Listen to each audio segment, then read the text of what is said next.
création, l'Union européenne a pour but de créer une dynamique collective à la fois économique et politique au sein des pays membres.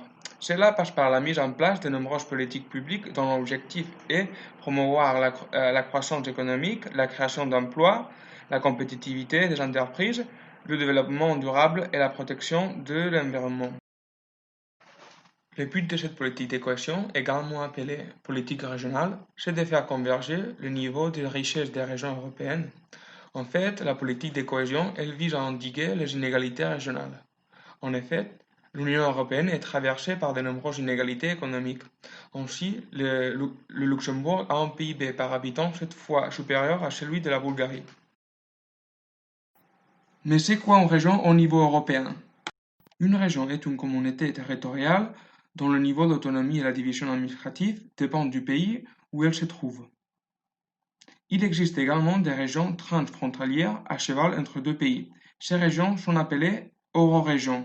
Par exemple, l'eurorégion Pyrénées-Méditerranée, née en 2004, est un projet de coopération entre la Catalogne, les îles Baléares et l'Occitanie. Cette politique de cohésion, elle existe depuis quand? Bien que présente dans le traité de Rome de 1957, qui entend dans son préambule réduire l'écart entre les différentes régions et le retard des moins favorisés, la cohésion devient officiellement une politique européenne en 1986 avec l'acte unique. 21 ans plus tard, le traité de Lisbonne lui attribue le nom de politique de cohésion économique, sociale et territoriale. Concrètement, ça veut dire quoi? La politique de cohésion finance des projets qui répondent à des objectifs précis sur un territoire donné, par exemple une agglomération.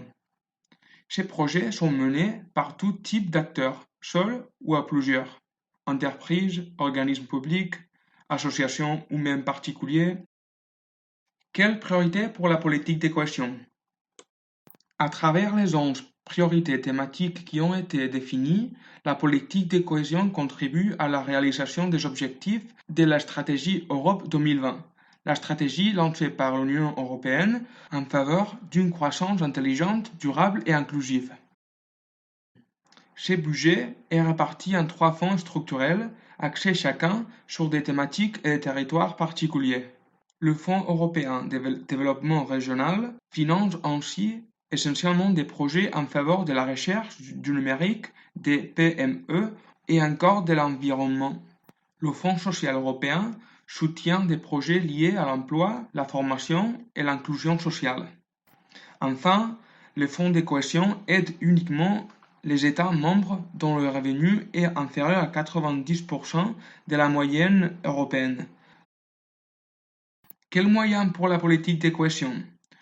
Pour la période 2014-2020, la politique de cohésion dispose de 351,8 milliards d'euros, soit un peu plus de 50 milliards d'euros par an en moyenne. Elle représente ainsi plus du tiers, 37% du budget de l'Union européenne, soit son deuxième poste de financement après la politique agricole commune. La gestion de ces fonds n'est en revanche pas centralisée à niveau européen. Elle incombe aux autorités de gestion nationales comme les conseils régionaux en France pour la plupart des projets. Ces autorités lancent des appels à projets dont les bénéficiaires reçoivent alors un financement européen pour mener à bien leurs projets. Qui bénéficie de la politique de cohésion? Les régions les moins développées qui ont un PIB par habitant inférieur à 75% de la moyenne européenne sont prioritaires. Plus de la moitié du budget de la politique de cohésion leur est consacré. Pour la période 2014-2020, c'est la Pologne qui a reçu la plus des aides de la part de l'Union européenne, 105 milliards d'euros, devant l'Italie, l'Espagne et la France. 3,2 milliards d'euros. C'est le montant des fonds européens investis en Occitanie entre 2014 et 2020 pour soutenir le développement économique et l'attractivité des territoires. Comme vous le voyez sur l'image, les fonds européens structurels d'investissement permanent de financer, en complément des aides publiques locales ou régionales, des projets très divers. On va vous présenter 4 projets financés dans notre belle région par cette politique de cohésion. Dans le domaine de l'éducation, l'école régionale de la seconde chance de Montpellier à Port-Marianne est un exemple en termes d'inclusivité et d'innovation. Cette école propose des parcours d'accompagnement et de formation renforcés pour les jeunes en grande difficulté d'insertion. Les fonds européens attribués à cette école ont notamment pour objectif de permettre l'élargissement des réseaux professionnels et la réalisation des produits et d'événements. Dans le domaine de l'emploi et de la mobilité des jeunes, on peut parler du projet Pyrénées FP, un projet européen transfrontalier.